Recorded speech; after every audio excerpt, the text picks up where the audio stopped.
Итак, Владимир, переходим к следующей руне. Это руна Ирек. Вот я прям пишу Ирик, да? Да, То, да, что И рек вот так? Да. Это же свобода, свобода. Да, символизирует скипетр, знак власти. Эта буква обозначалась двояко. Это означает Иль, Пиль, Пегиль. Иль, Иль,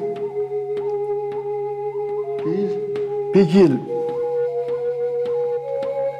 Ну, это Пегиль, это значит как? Благословение. Благословение. Благословение предков. Они сюда вкладывали смысл бесконечности.